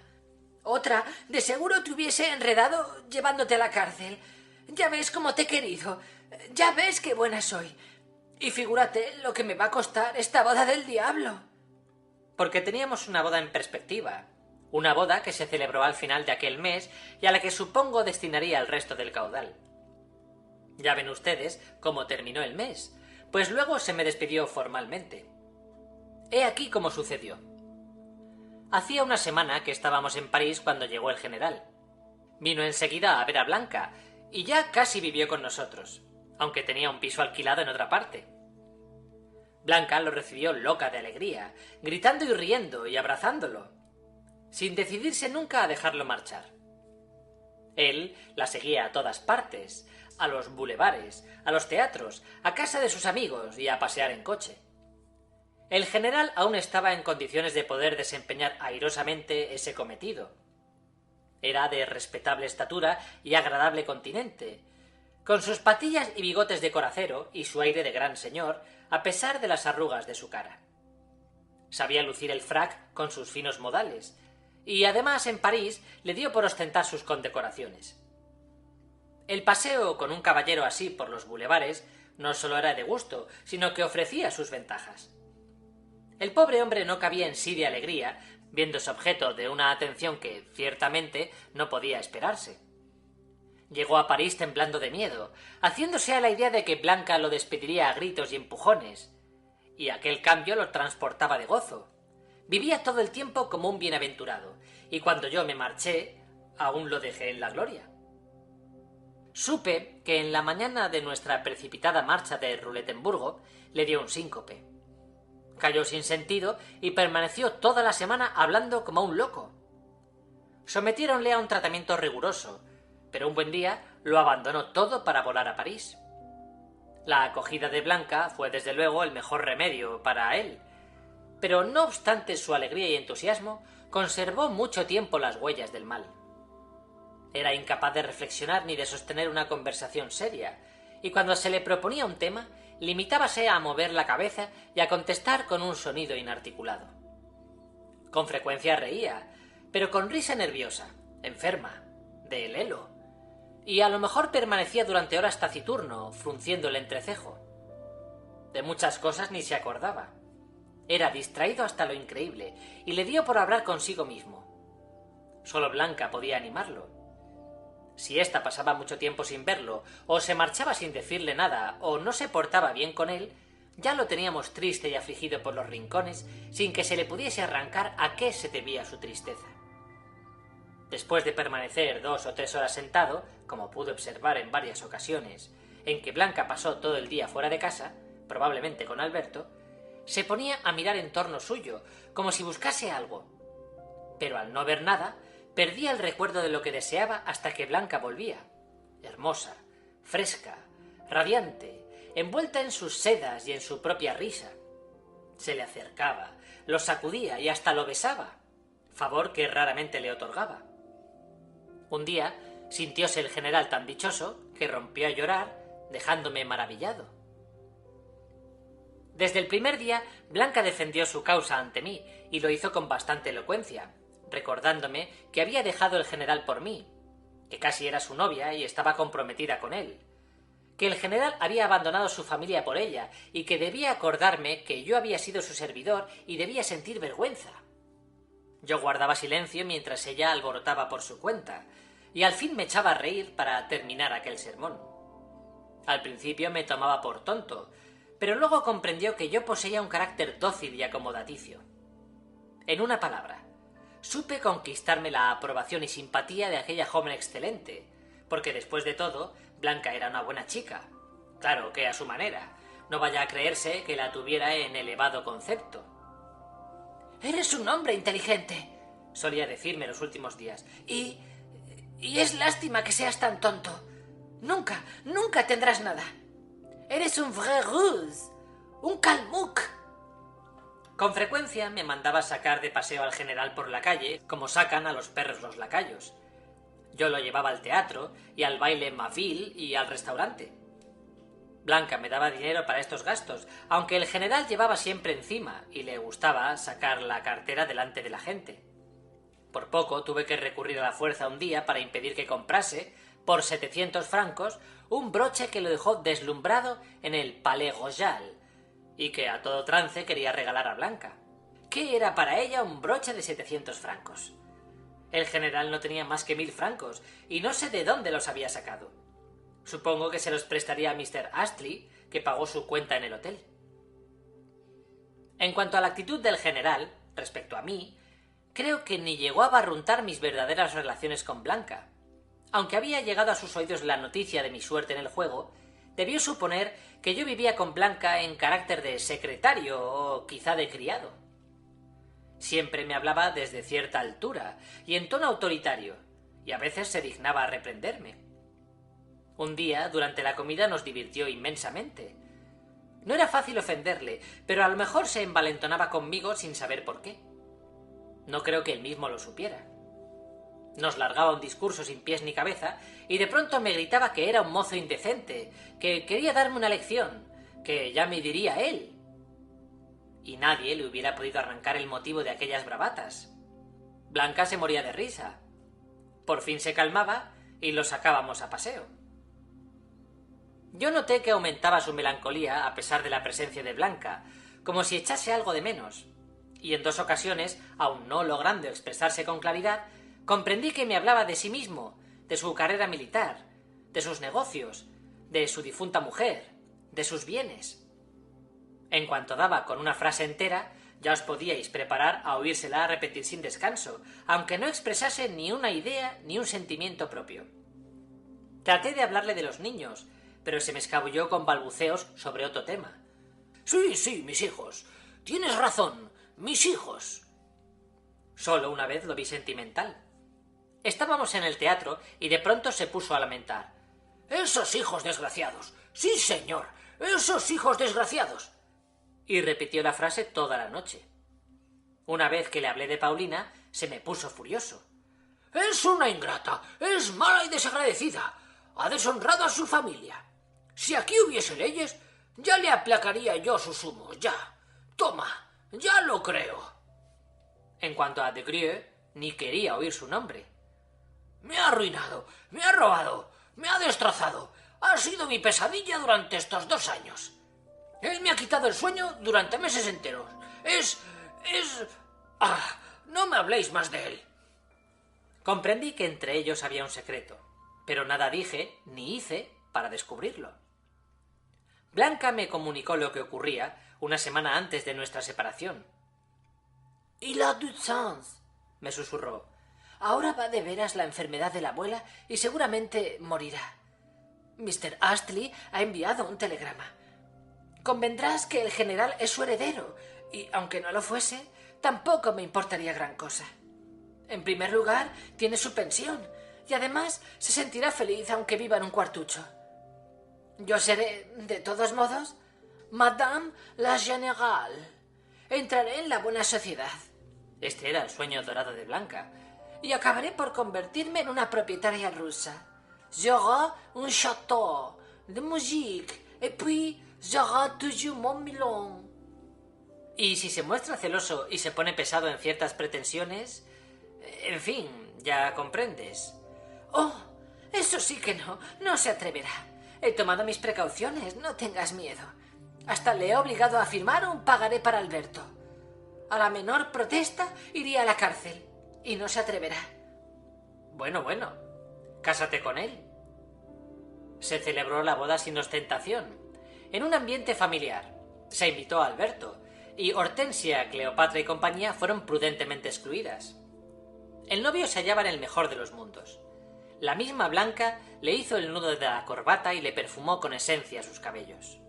Con su levita ajustada al talle y su corbata blanca, parecía très comme il faut. «Il est pourtant très comme il faut», me hizo notar Blanca al salir del cuarto del general, como si el hecho de estar très comme il faut la sorprendiera a ella misma. Aunque asistí a la ceremonia como mero espectador, me tomé tan poco interés que casi he olvidado todos los pormenores. Solo recuerdo que Blanca resultó no llamarse de Comminges, ni ser su mamá la de Comminges, sino de Placet. No sé por qué se llamaron hasta entonces de Comminges, pero me consta que el general estuvo encantado de aquel cambio de apellido, tanto que aquella mañana, esperando que lo llamasen para partir, se paseaba por su cuarto repitiendo con aire de importancia: «Mademoiselle Blanche du Placet, Blanche du Placet, du Placet». Y su rostro expresaba viva satisfacción. En la iglesia, ante el alcalde y en el banquete de boda, no solo se mostró alegre, sino orgulloso. En los dos se operó un cambio notable. También Blanca había adoptado un aire peculiar de dignidad. «Desde ahora», me dijo muy seria, «mi conducta será completamente distinta. Mais, vois-tu, nunca había pensado en una cosa espantosa. Ni de lejos pensé hasta hoy que no pudiera leer mi nombre. Zagoriowski. Madame la Générale de Zaro. C'est diable ce nom rises. Enfin, Madame la Générale à 4 consonances. Comme c'est horrible, n'est-ce pas?» Por fin nos despedimos y Blanca, la tonta de Blanca, derramó lágrimas. «Tu étais un enfant», me dijo llorando. «Je te croyais aveugle et tu n'avais y te estaba tan bien». Al darle la mano en despedida me gritó: «Attends», y corrió a su habitación, y al poco rato volvió con 2 billetes de 1000 francos, cosa que nunca hubiese creído de ella. «Pueden venirte bien, porque aunque seas un utichel muy instruido, no por eso dejas de ser un tonto. No te doy más de 2000 francos porque lo perderías todo jugando. Bueno, adiós, nous serons toujours, mon ami, y si ganas, vuelve enseguida, et tu seras heureux». Me quedaban 500 francos de los míos, un reloj que costaba 1000 francos, algunos brillantes y otras joyas que me permitirían vivir algún tiempo sin preocupaciones. Me recogí en esta pequeña ciudad con el objeto de descansar y principalmente para esperar a Mr. Astley. Supe que había de pasar por aquí, donde lo retendrían todo un día sus negocios. Me enteraría de lo que había pasado e inmediatamente partiría para Hamburgo. No voy a Ruletenburgo, al menos hasta el año que viene. Dicen que es de mal agüero probar la suerte 2 veces seguidas en la misma casa. Hamburgo es el punto más indicado para el juego. Fin del capítulo 16. Capítulo 17. Hace 20 meses que abandoné estas notas, y hasta hoy, en mi tristeza y aflicción, no se me había ocurrido leerlas. Veo que las suspendí para ir a Hamburgo. Dios mío, con qué frescura y ligereza escribí las últimas líneas. Aunque no con tanta ligereza como confianza y fe ciega en mí mismo. ¿Acaso tenía yo alguna duda? Y al cabo de más de 1 año y medio, soy en mi propio concepto peor que un mendigo. Pero ¿qué es un mendigo a mi lado? Yo soy una ruina, y yo solo el culpable. Con todo, no puedo compararme con nada ni necesito darme una lección moral. A estas horas nada sería más estúpido que entregarme a reflexiones morales. ¿Con qué orgullo, con cuánta satisfacción ostentan sus rigores los hombres vanidosos? Si supiesen cómo desprecio mi actual situación, no serían capaces de abrir la boca para corregirme. ¿Qué? ¿Qué podrían decir que yo no sepa? ¿Y acaso se trata de eso? Que dé una vuelta a la rueda y todo puede cambiar. Esos mismos moralistas serán los primeros en venir a felicitarme dándome palmaditas en la espalda. Estoy convencido de que no se apartarán de mí como se apartan ahora. Al diablo todos. ¿Qué soy ahora? 0. ¿Qué puedo ser mañana? Mañana puedo resucitar de entre los muertos y empezar mi nueva vida. Aún me queda madera para otro hombre. Es verdad que fui a Hamburgo entonces, pero luego me escapé a Ruletenburgo y a Spa. Estuve en Baden, donde fui en calidad de ayuda de cámara del consejero Giutze, un canalla a cuyo servicio entré al salir de la cárcel y con quien estuve de lacayo durante 5 meses. En Ruletenburgo me metieron en la cárcel por deudas. Un desconocido, no sé quién sería, me las pagó. ¿Quién fue? ¿Mr. Astley? ¿Paulina? No sé. Lo cierto es que se pagó mi deuda, unos 200 táleros, y me pusieron en libertad. ¿Qué iba a hacer? Entré al servicio de Giutze. Es un joven frívolo, holgazán, y como conozco a la perfección 3 idiomas, podía serle de alguna utilidad. Empecé ejerciendo de secretario por 30 florines al mes y acabé por ser un vulgar lacayo. No tenía medios para pagar un secretario y me rebajó el sueldo. No teniendo dónde ir, me quedé reducido a la condición de criado. Comía poco y bebía menos, pero en 5 meses llegué a reunir 70 florines. Una noche, en Baden, le dije que me marchaba, y esa misma noche fui a la ruleta. ¡Ah! ¡Cómo latía mi corazón!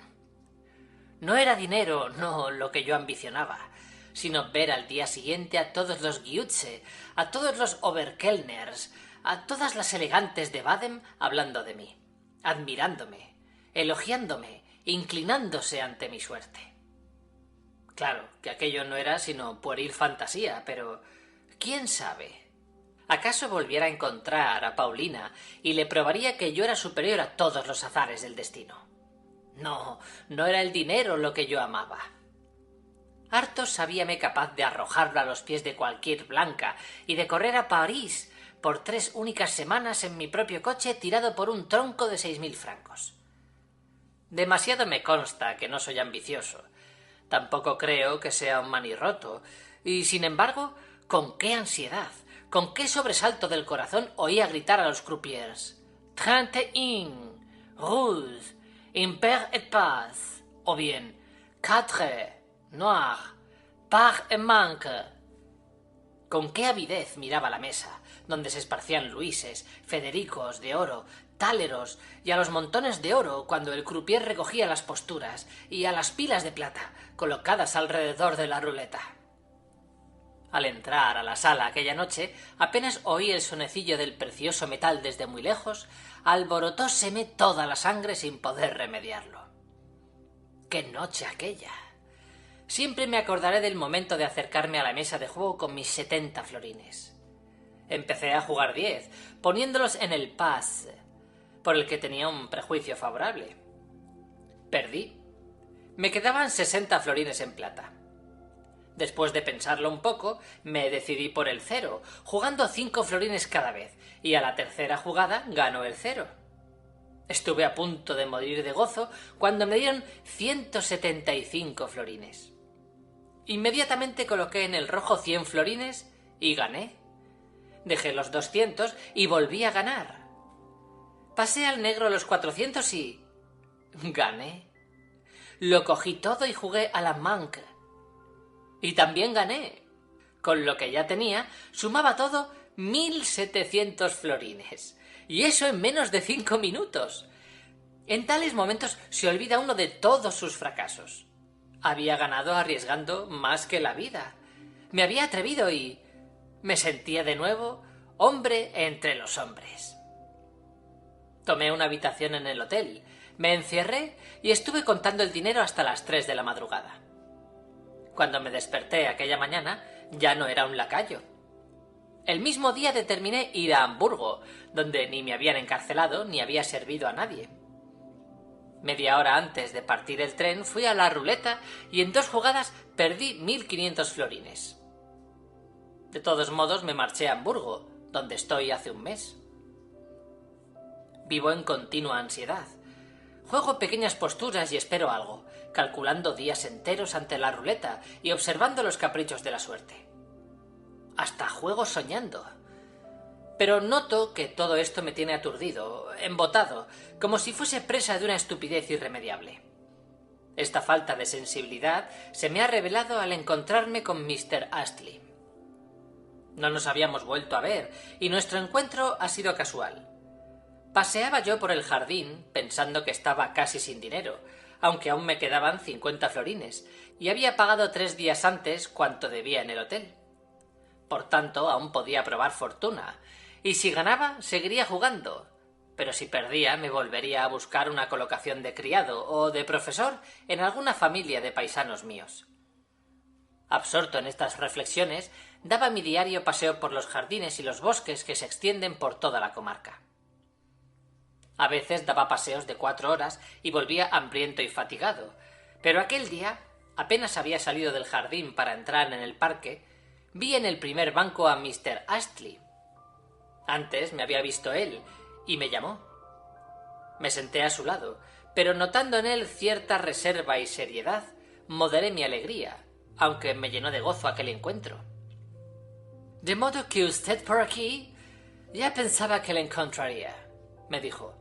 Hábleme sin temor alguno, porque lo sé todo. Conozco todos los pormenores de su vida desde hace 20 meses. Es asombroso el interés que se toma usted por sus viejos amigos, le contesté. Le agradezco mucho que no haya olvidado. Y a propósito, ahora que me hace pensar, ¿no fue usted quien me sacó de la cárcel de Ruletenburgo, donde me metieron por una deuda de 200 florines? Un desconocido los pagó por mí. No fui yo quien le libró de la cárcel a que le condenaron en Ruletenburgo por una deuda de 200 florines, pero sabía que lo encarcelaron por una deuda de 200 florines. Entonces, ¿sabe usted quién pagó mi deuda? Oh, no puedo decir que sepa quién le rescató. Es raro, no conozco a ningún ruso de allí. Además, un ruso no lo hubiera hecho. Solo en Rusia se protegen entre sí los ortodoxos. Pensé que solo un inglés excéntrico era capaz de hacer eso por capricho. Mr. Astley me escuchaba, algo sorprendido. Creo que esperaba hallarme abatido y disgustado. Me alegro mucho de verlo con el mismo espíritu de independencia y de buen humor, dijo, haciéndose cierta violencia. ¿Con que le escama no hallarme disgustado y humillado?, le pregunté riendo. Tardó un rato en comprender, y entonces sonrió. Me gusta la observación en la que reconozco a mi viejo amigo, inteligente, arrojado y cínico. Solo en un ruso pueden darse cualidades tan diversas. Es verdad que a los hombres les gusta ver humillados a sus mejores amigos. La mayor parte de las amistades se basan en la humillación. Pero en el caso presente, le aseguro a usted que me alegro de no encontrarlo humillado. Dígame, ¿no piensa abandonar el juego? Maldito juego. Lo abandonaré tan pronto como... ¿Tan pronto como recupere lo que ha perdido?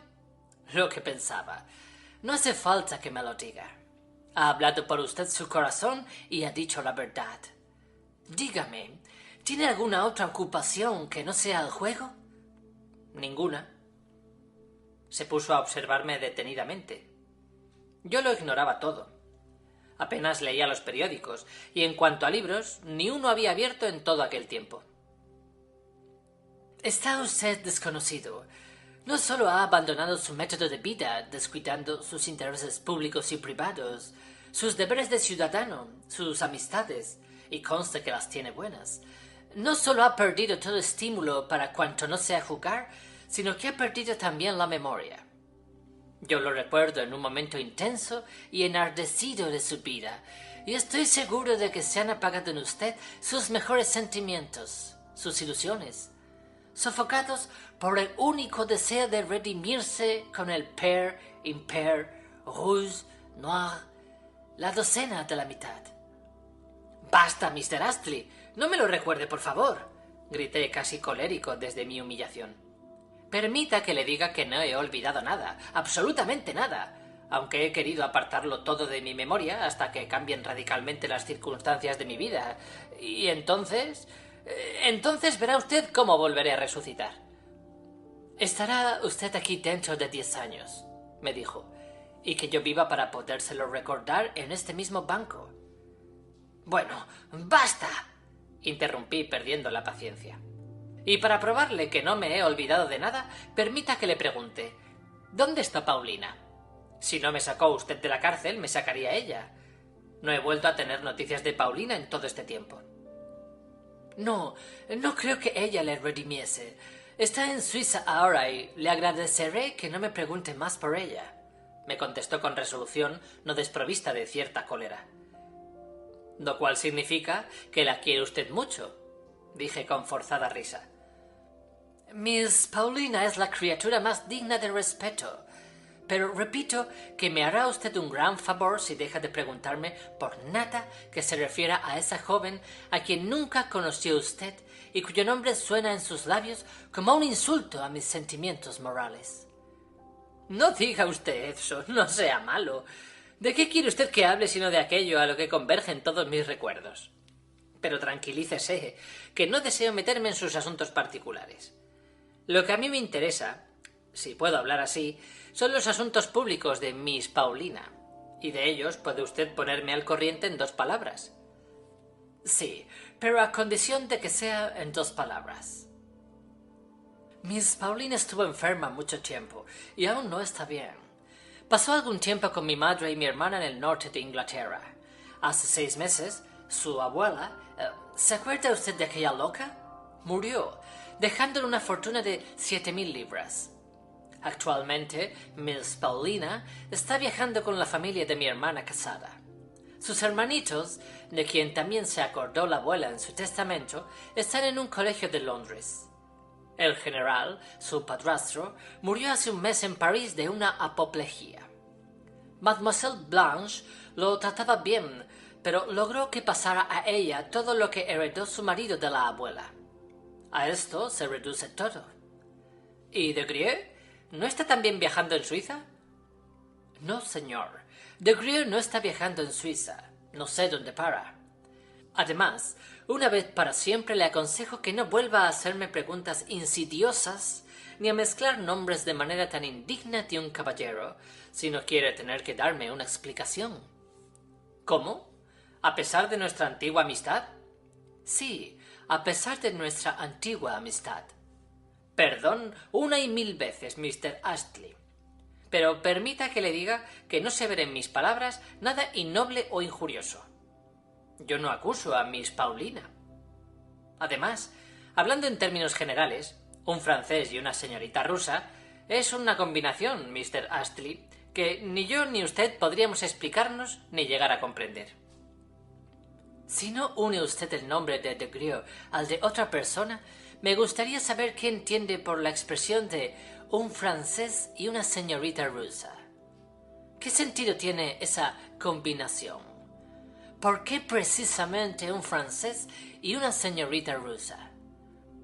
Ya ve usted cómo le interesa el asunto. Pero es muy amplio, Mr. Astley, y antes necesita usted entender varias cosas. Con todo, su pregunta es trascendental, por ridícula que parezca a primera vista. El francés, Mr. Astley, es el producto de una tradición de belleza acabada. Quizá ni usted como bretón, ni yo como ruso convengamos en ello, aunque solo sea por envidia. Pero nuestras damitas pueden ser de otra opinión. Puede usted hallar a Racine artificioso, afectado, alambicado. Tal vez ni lo lea. Yo también lo encuentro artificioso, afectado, alambicado y desde cierto punto de vista hasta ridículo. Pero es encantador, Mr. Astley, y no se puede negar que es un gran poeta. El tipo nacional francés, o mejor dicho, parisiense, ya estaba moldeado en las más elegantes formas cuando nosotros éramos aún salvajes.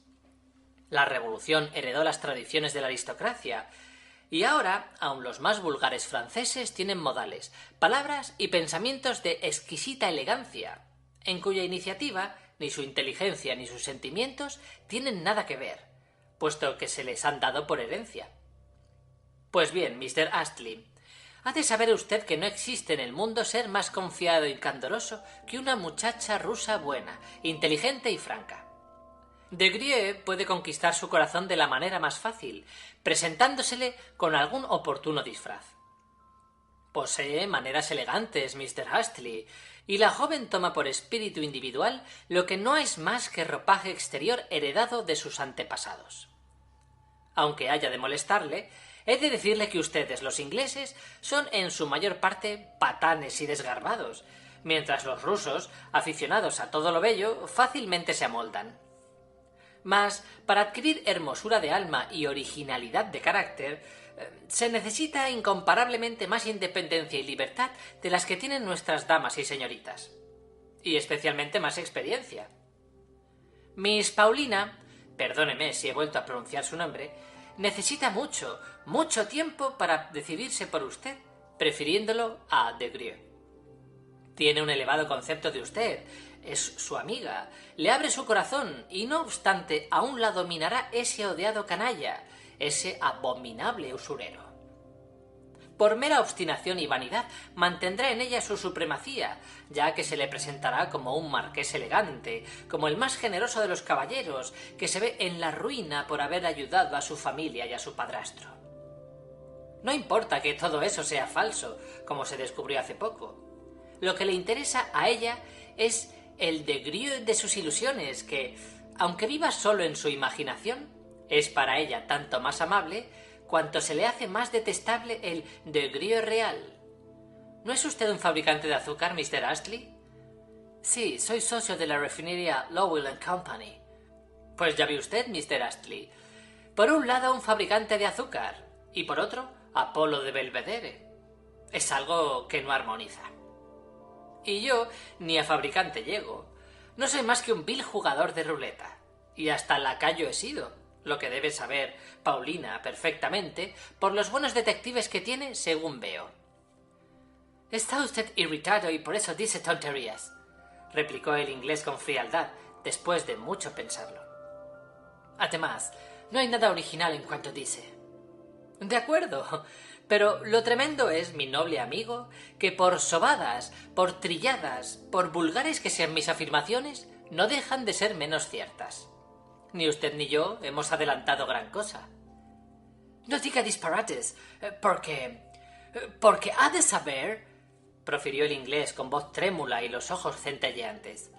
Ha de saber, hombre ingrato, indigno, desgraciado y perdido, que vengo a Hamburgo por expreso encargo de ella, a verle, a tener con usted una larga conversación y contarle luego a ella cuanto usted diga, sienta, piense, espere y recuerde. ¡Imposible! ¿Pero es verdad?, pregunté llorando a mares.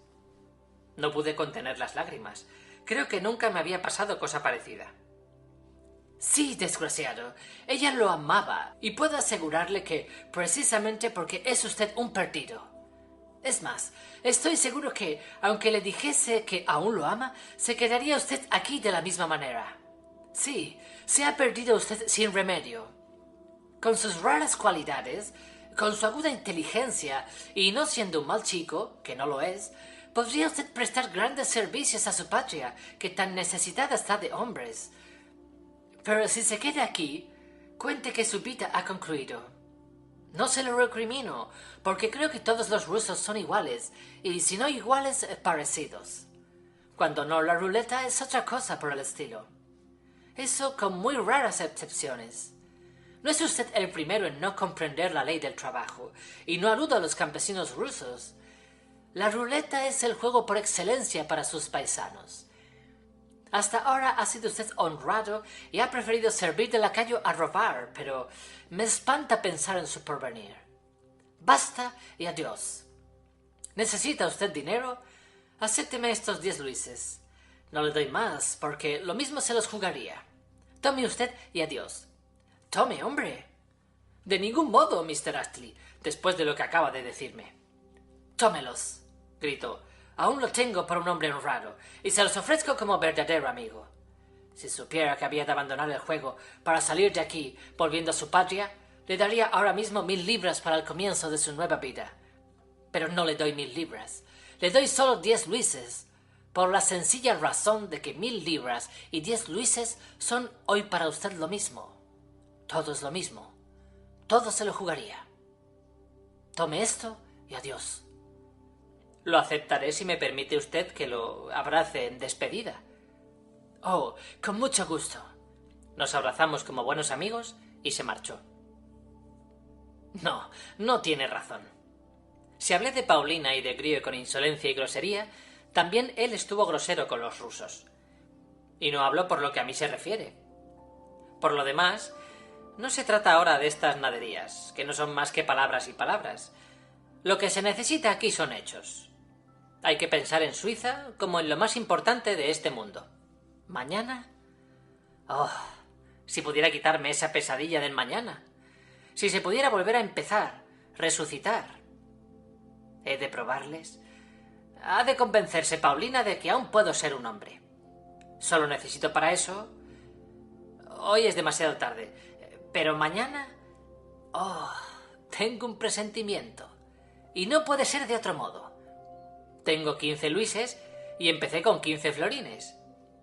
La cuestión es empezar con cuidado. Y caramba, ya no soy un niño. Puedo dejar de comprender que soy un perdido, pero no que pueda levantarme. Me basta con tener paciencia y raciocinio. Es todo lo que importa. Si una vez demuestro tener fuerza de voluntad, puedo en una hora cambiar mi destino. Lo que importa es tener fuerza de voluntad. Solo hay que recordar lo que me sucedió hace 7 meses en Ruletemburgo, poco antes de mi fatal derrota. Aquello fue un ejemplo de intrepidez.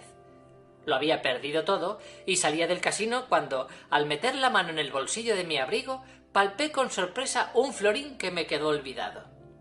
Menos mal, pensé, que aún tengo con qué cenar. Pero aún no había andado 100 pasos, cambié de parecer y volví atrás. Puse el florín al manque. Sí, al manque fue precisamente. Y hay algo de particular en el hecho de que un hombre, solo en el extranjero, lejos de su familia y sus amigos, que no sabe si comerá aquel día y se juega el último florín. El último y el único. Gané. Y al cabo de 20 minutos salí del casino con 170 florines en el bolsillo. Es un hecho. Esto es lo que hace a veces el último florín. ¿Y qué hubiera sido de mí si me hubiese acobardado? Si no me hubiese atrevido. Mañana todo acabará. Fin del capítulo 17.